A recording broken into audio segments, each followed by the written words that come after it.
Hello everybody and welcome to Cats Meow Designs. Today we are going to be covering the third video in our Vados Cosplay series, where today we are going to be completing the overskirt. So just as an overview, we're making this out of black cotton fabric, want it with a corset belt and the skirt attached to the bottom, make it easy on and off, and we're going to sew white trim along the top and the bottom. I have Shenron here as being my little cat companion. And so we are going to start with the corset belt. I have this pattern that I got from Etsy, and so here is my black cotton fabric. I'm still not sure if I'm going to do the boning or not, so we're going to see how it goes. Something that I did like about this pattern is that it came both with an option for no boning and an option with. And so I selected the no boning, but I realized because I was adding 2 layers together that I probably should have selected the boning option, even though at this point in time I had no intention of doing that. And so, but we're just cutting out the different areas. I'm using this leftover piece to create scraps because I decided instead of doing the eyelets as a pattern recommended, I was just going to sew some loops, and so this gives us a nice fabric to work with later. So let's move on. I am going to place the side pieces on the back, right sides facing, and I'm going to do both of those side seams on both pieces. So here I am just sewing those pieces, trying to line them up as best as I can.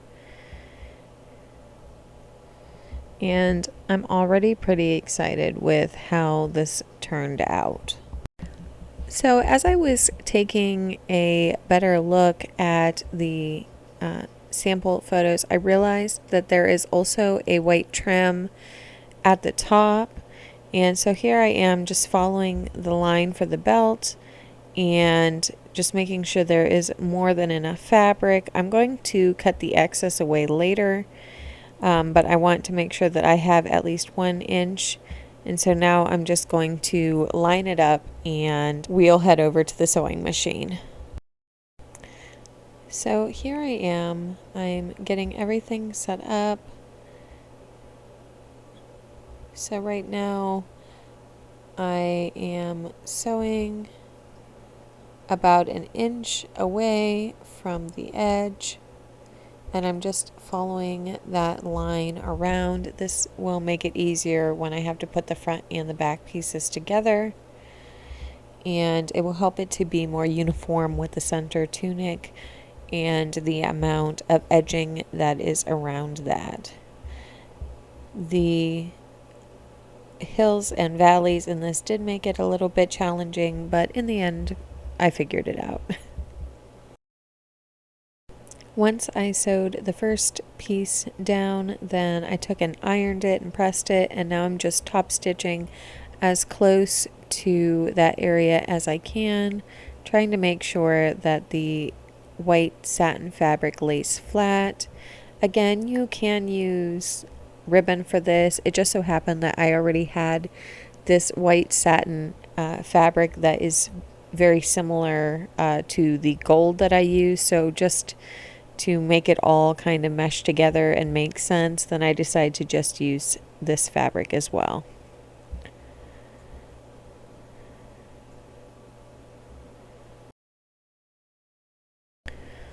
So now I have it laying flat against the table, and so I'm just taking my rotary cutter and I am removing the excess of the fabric as best as I can.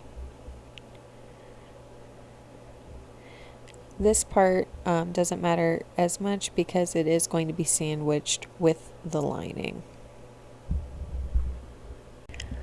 So now here I am on the ironing board. I'm putting right sides together and I'm just clipping it down the entire corset belt, trying to make it as flat as possible. This is where things started to go a little bit awry because you can see those bubbles that are there, and it did create some bubbles. So I'm not sure how I would fix that next time, but fortunately it's not in an area that is too noticeable. So let's get to sewing. So here I am sewing the pieces together. I do have it sped up quite a bit, but I did take this super slow. I had a ton of pins or a ton of clips in there to help kind of hold it together. Right where the front pieces and the back come together, there was some strange extra gathers of fabric that I did contend with, but fortunately that was on the interior instead of the exterior, so that didn't really become a problem. So for this next step, I am taking these loops that I made. It was just a tube that I cut to 3 inches and then basted it together. And so because I only sewed the top seam, I'm adding these to the sides. So there's about an inch between them. I just used my yardstick as the width of my yardstick as a measuring device, so that way they would be even on both sides, and it seemed to work out pretty well. So here we are carefully sewing those in place.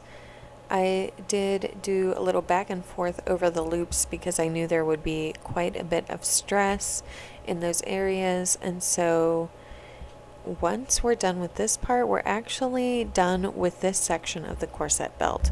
And so in the next section, we are going to work on top stitching, and then we are ready to start working on the skirt. So here I am just top stitching real quick, trying to make sure that the fabric is pulled through evenly. And this also helps to ensure that everything is super secure. I realized after I was done with this part that I probably should have added the boning in, but it'll be okay without it.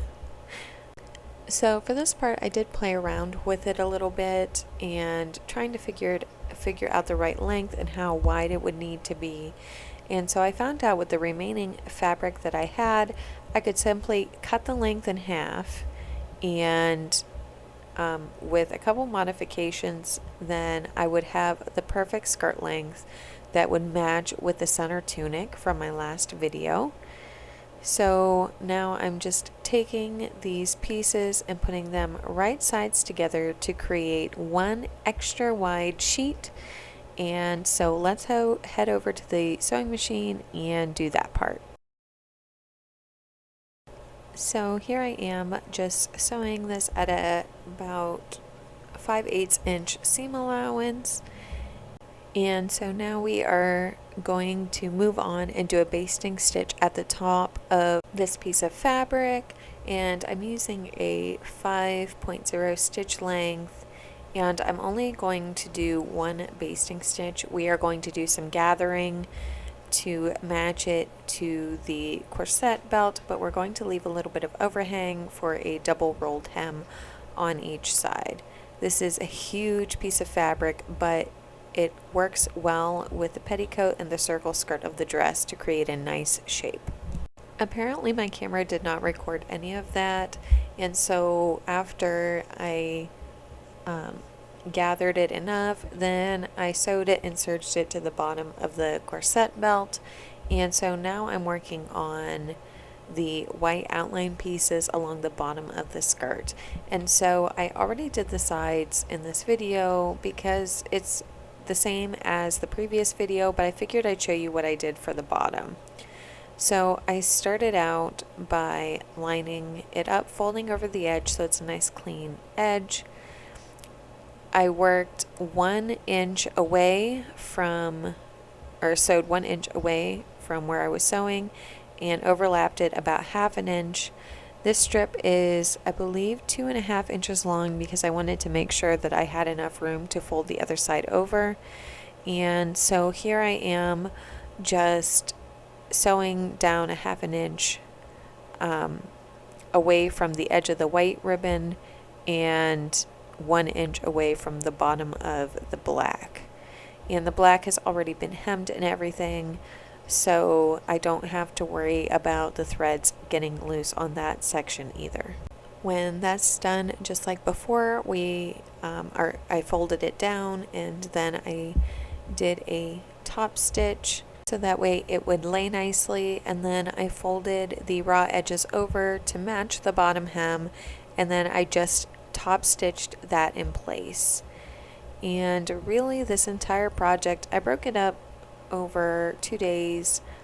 It took me honestly about 7 to 8 hours to make this piece. I did not think that it was going to take that long at all, but overall I am pretty happy with the way it came out and how adjustable it is. So without further ado, let's take a look at the finished product. So here is a final result. It is super awesome. When you have the petticoat on underneath to poof out the skirt, it has the perfect shape, exactly what I was looking for this Vados costume. I like that it's adjustable.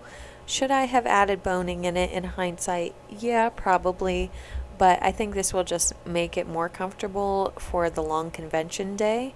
And so thank you so much for joining me, and I'll see you next time. Bye!